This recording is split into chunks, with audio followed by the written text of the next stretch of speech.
Hello, my name's Frank and I'm with the Deca Software Company, and today I'm going to show you how to set up Payment Runner once it's been installed in your system. When you purchase Payment Runner, you're going to need to fill out a questionnaire and send that back and make an appointment, and then we remote into your system and we set it up for you. So this video is going to show what you need to do, and I'll explain some of these settings for you so that you can understand it. Okay, so the first thing we have in the settings tab is we have auto run settings. Now auto run settings mean this is a time that the payment runner will automatically run, and you can choose what time it is. And you can do a first run, and you can set any time. Usually I like to set it at say 7 a.m. or something like that, 7:30 a.m. And then if you do that, you get this option to do a last run, and you can usually do something like 7 p.m. or something like that, or right before you close for the night or something, so that you can auto post any payments that were processed. So that's kind of where the auto run settings are. Now, before we get into the other program settings, we're going to get into the email settings. Now, your email settings, this isn't something I can help you with or something like that. This is something that you're going to have to get from either your email client or your email provider. And this uses SMTP. So you're going to need the SMTP server settings, as well as the port number for TLS. Usually it's 587. Some other ports, you could, if you decide to use TLS, you put enable SSL to yes. The from email address here, this is what the user will see the email address coming from, so they'll reply into that email address. And this is the SMTP username and password that that's required as well. And then what you would do after you set this up is you would click the test email button. There would be a pop-up where you can put in what email address you want the email to go to, and you'll see a little, this is a payment runner test, and that means that your email is set up fine. Okay. Over here in the program settings, we have what we call an auto decline system. Now, if you check this box off for the auto decline system, this is going to, when it automatically declines a payment, or when it detects a declined payment, it's going to automatically reschedule the next processing date for 2 days ahead. So let's say that it's, October 1st, it'll reschedule that to your October 3rd. It'll still be in a decline status, okay?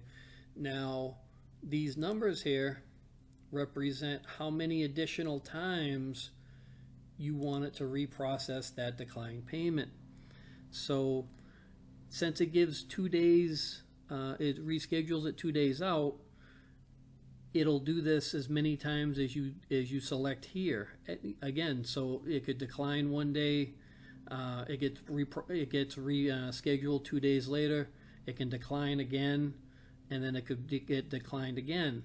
Doing it with 3, and then it'll automatically mark it as reversed, and it won't send anything to the debtor after that, or it won't it won't try to reprocess that. It does this automatically in the system. Now, you can send from these email settings, you can send different templates that populate data with Collections Max. Now for this, you're gonna need at least Collections Max Administrator 4.1 or higher. Okay, so I'll show you how that goes, and I'll show you what my decline template looks like.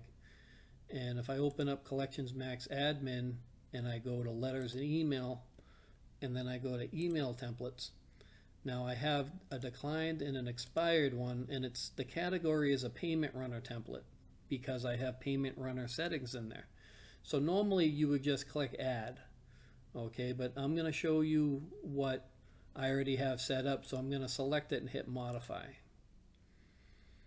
Okay, so I have date with month spelled out. That'll say something like October 1st, 2020.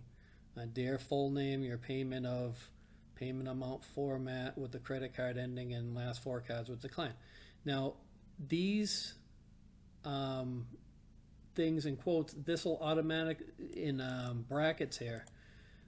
You get this from where it says payment runner over here, and these are the settings you have. You have last four digits of credit card number, which will show them, just the last four digits so they know what card they're talking about. Rescheduled payment date, that'll do something like 9/30 this /2020. Rescheduled payment date format, that'll spell the whole date out. Declined reason, you could put that in as well. And the credit card expiration date, which is usually something like 10/20. Okay, so those are the extra payment runner fields that you can put in. And when you go and you save this, okay, it'll automatically select payment runner because it detected these fields. So you hit OK. And then what you might need to do after you created your templates is you might need to close out the launcher and then start it up again so that you can see these populate. Okay, so we have the decline template and the expired credit card template.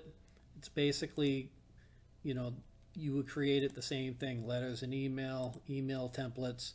You would hit add. For time wise, I'm just going to show you what it looks like.